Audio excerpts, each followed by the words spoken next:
আপনি যা যত তৎপরতার কথা বললেন এটি সবই হচ্ছে রাজনৈতিক দল, প্রার্থী, তার সহযোগী সংগঠন, এদের তৎপরতা। এরা খুব কী বলে মাঠ দাপিয়ে বেড়াচ্ছে। দাপিয়ে বেড়াচ্ছে, কিন্তু নির্বাচনের যে মূল নিয়ামক শক্তি ভোটারদের মধ্যে কিন্তু সেই উত্তেজনা বা উৎসাহ লক্ষ্য করা যাচ্ছে না। হতে পারে যে আনুষ্ঠানিক প্রচার শুরু হলে সেটি হবে। কেন সৌরভ ভাই, চায়ের দোকানের কি রিং রিং আওয়াজ বাড়েনি? এখনও বাড়েনি। আপনি যে কোনো জায়গায়, ঢাকা শহরে যে কোনো জায়গায় যান, যে কোনো পাড়ায় মহল্লায় চায়ের দোকানে নির্বাচন নিয়ে আলোচনাটা ওইটাই যে নির্বাচন হবে। তো এই যে মানুষের মধ্যে সংশয় তো কেটে গেছে, অনেকটা কেটে গেছে। আবার তো কোনো কোনো দল নির্বাচন পেছানোরও দাবি জানিয়েছে। তো সবটা মিলে এক ধরনের তো ধোঁয়াশা আছেই। যেমন আপনি প্রার্থিতার কথা বললেন, হ্যাঁ, প্রার্থিতার সেখানে ন্যায্যতা কতটা হয়েছে, এবং নির্বাচন কমিশনের রায় না মানলে কিন্তু আদালতে যাওয়ার সুযোগ আছে, এবং অতীতে এরকম আদালতের মাধ্যমে প্রার্থিতা ফিরে পাওয়ার উদাহরণ আছে। এখনো পর্যন্ত কিন্তু সৌরভ ভাই, জাতীয় পার্টি নির্বাচনে অংশ নিতে পারবে কিনা সেটা কিন্তু একটি রুল আদালতের আছে, উচ্চ আদালতের। না, রুল আছে, কিন্তু তারা তো কোনো সিদ্ধান্ত দেয়নি যে পারবে না বা পারবে। এর অর্থ রুল থাকা, আপনি উচ্চ আদালতে অনেক রিটের দেখা যাচ্ছে যে সরকারের প্রতি অনেক রুল, এটি অমীমাংসিত থেকে গেল না? অমীমাংসিত 12ই ফেব্রুয়ারি নির্বাচনে অনেক বিষয়ে অমীমাংসিত থাকবে বলেই জনমনে ধারণা। কারণ এই নির্বাচনটি বিগত 3টি নির্বাচনের বিতর্কিত এবং একতরফা নির্বাচন থেকে কতটা আলাদা হবে, জনগণ স্বাচ্ছন্দ্যে ভোট দিতে পারবে কিনা এবং নিরাপদ বোধ করবে কিনা, শুধু প্রার্থী না। আপনাকে যদি সৌরভ ভাই সাধারণ জনগণ ধরি, আপনাকে যদি একেবারেই নাগরিক ধরি, আপনি নাগরিকের জায়গা থেকে, সাধারণ জনগণের জায়গা থেকে নিশ্চয়ই ভোট দেবার আগ্রহ আপনার মধ্যেও আছে, আপনি কি বলবেন? ভোট দেওয়ার আগ্রহ আছে, কিন্তু ভোট দেওয়ার পরিবেশ আছে কিনা সেইটি প্রশ্ন। আপনি কি সন্দিহান? আমি সন্দেহান। সন্দেহ করার মোটা দাগে কারণগুলো কি দেখছেন? সন্দেহান এখনও এই রাজনৈতিক দলগুলো যে পাল্টাপাল্টি, এবং এটা হচ্ছে নির্বাচন ভোট ইত্যাদি হয় কিন্তু পারস্পরিক আস্থার উপর, একটা আস্থার পরিবেশ তৈরি হয়, কিন্তু এই রাজনৈতিক দলগুলোর মধ্যে সে আস্থার পরিবেশটা নেই। এটাই তো সৌরভের রাজনৈতিক সংস্কৃতি, আমাদের অবহমান সংস্কৃতিটাই তো সংস্কৃতি। কিন্তু যখন বলা হয় যে নির্বাচন কমিশনকেও এক ধরনের বিপদে ফেলা, সরকারকে বিপদে ফেলা, যে সরকার অমুক দলের পক্ষে অবস্থান নিয়েছে, নির্বাচন কমিশন অমুক দলের পক্ষে। এতদিন আমরা শুনতাম যে নির্বাচন কমিশন বিএনপির হয়ে কাজ করছে, বিএনপির প্রতি পক্ষপাত করছে। এখন এখন বিএনপি কিন্তু নির্বাচন কমিশনে আজকে ঘেরাও কর্মসূচি নিয়েছে ছাত্রদল। তাছাড়া নির্বাচন কমিশনের গত 2-3 দিনে একাধিক প্রতিনিধি দল নির্বাচন কমিশনে যায় তাদের উদ্বেগের কথা জানিয়েছে, তাদের আপত্তির কথা জানিয়েছে। বিশেষ করে পোস্টাল ব্যালট নিয়ে বিএনপির ঘোরতর আপত্তি তুলেছে। এবং আরও বিষয় যে মানে খুবই উদ্বেগের বিষয়, সেটা হচ্ছে পোস্টাল ব্যালট তো ভোটারের কাছে পাঠানোর কথা।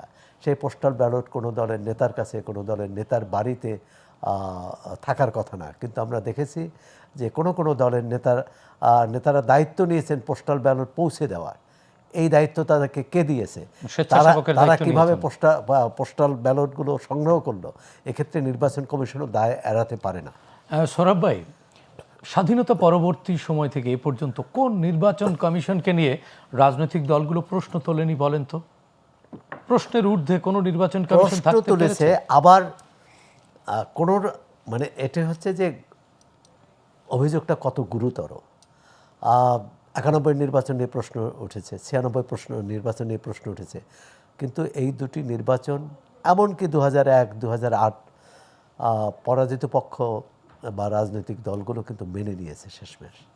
কিন্তু 1996 সালের নির্বাচন, যেটাকে বলা হতো যে কী বলে ব্যালট কারচুপির নির্বাচন, 88 সালে আওয়ামী লীগ, বিএনপি, জাতীয় পার্টি সহ জামাত সহ কোনো দলই অংশ নেয়নি, সেটা ছিল গৃহপালিত সংসদ। এরপরে 96 একতরফা নির্বাচন হয়েছে, বিরোধী দল অংশ নেয়নি। 96 15ই ফেব্রুয়ারি।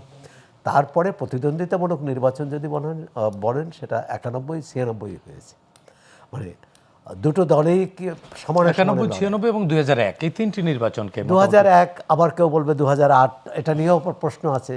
যেমন এটা এক ধরনের প্রশ্ন ওঠা মানে এটা স্বাভাবিক পলিটিক্যাল একটা গেম, যে আওয়ামী লীগ বিএনপি এক ধরনের রাজনৈতিক শক্তির দিক থেকে, সাংগঠনিক শক্তির দিক থেকে, জনসমর্থনের দিক থেকে কাছাকাছি। সেখানে ফলাফলে যখন আকাশ পাতাল পার্থক্য হয় তখন কিন্তু প্রশ্নটা জাগে, সেটা 2001-এ যেমন 2008-এও।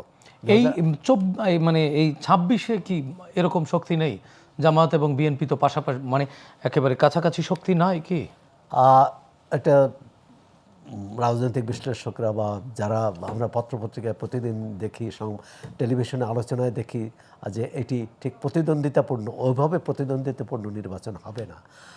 এক ধরনের এই যে যেটুক হতে পারতো যে 11 দলীয় জোট, এখন 10 দলীয় জোট, এই জোট ভাঙার পর সেটি তো আরও ম্রিয়মাণ হয়ে গেছে। কারণ এই নির্বাচনে ধরেই নেওয়া হয়েছে যে মানে অনেকেই মনে করেছেন যে কোন দল জিতবে এটা আগে থেকেই তারা ধারণা করছেন। এখন প্রতিদ্বন্দ্বিতা যেটা বলছেন, হ্যাঁ কোনো অনেক আসনে হবে, কিন্তু বেশিরভাগ আসনে হবে না বলেই মনে করা হয়। কারণ নির্বাচনটা একটা হচ্ছে সাংগঠনিক, শুধু ব্যক্তির ভাবমূর্তির উপর নির্ভর করে না, অর্থের উপরও নির্ভর করে না, সাংগঠনিক শক্তির উপর নির্ভর করে, দলীয় জনসমর্থনের উপর নির্ভর করে, এবং কত নেতাকর্মী সমর্থককে মাঠে নামাতে পারে। হ্যাঁ, সেক্ষেত্রে জামাত ইসলামের একটা সাংগঠনিক শক্তি আছে, কিন্তু সেটা 300 আসনে লড়াই করার মতো আছে কিনা। বিপরীত দিকে যদি দেখুন যে বিএনপির 300 আসনেই তার একাধিক যোগ্য প্রার্থী, এবং অনেকে এখনও পর্যন্ত কিন্তু দলের সিদ্ধান্ত অমান্য করে বিদ্রোহী প্রার্থী হয়েছে। হ্যাঁ, আবার কোনো ক্ষেত্রে যেমন একজন খুবই সম্ভাব্য, যার জয়ের সম্ভাবনা বেশি, কিন্তু যে কোনো কারণে তার প্রার্থিতা বাতিল হয়ে গেল, আর তখন প্রতিপক্ষের সুবিধাটা নিয়ে বিকল্প প্রার্থীও তো আর ভোটের হিসাব নিকাশে আমরা দেখি যে নীতি, আদর্শ, গঠনতন্ত্র ইত্যাদি যাই বলা হয়েছে, কিন্তু শেষ বিচারে দেখা গেছে যে ভোটের হিসাব নিকাশ। আর না হলে এনসিপি, যারা নিজেকে জুলাইয়ের যোদ্ধা বলে দাবি করে, যারা মধ্যপন্থী দল বলে দাবি করে, তারা একটি ডানপন্থী দলের সঙ্গে জোট বাঁধল, এবং তাদের সেই জোট একটাই কারণ যে তারা যে কোনো মূল্যে জাতীয় সংসদে যেতে চায়, এবং জাতীয় সংসদে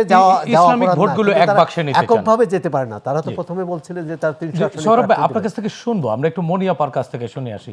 আপনি যেহেতু মনিয়াপা পাশে থাকলে আপনি সাহস পান রাজনৈতিক শক্তি হিসেবে। মনিয়াপা, রাজনীতিতে কূট কৌশল আসলে কি চলছে? এগুলোকে সৌরভ ভাই অনেক ধরনের অনিশ্চয়তার কথা বললেন, সন্দেহের কথা বললেন, সংশয়ের কথা বললেন। নাগরিক হিসেবে তিনি ভোট দিতে চান, কিন্তু তিনি কনফিউজ। আপনারা ওনাদের এই সাধারণ নাগরিকদের কনফিউশন দূর করবার জন্য আপনারা কি কোনো ভূমিকা রাখছেন?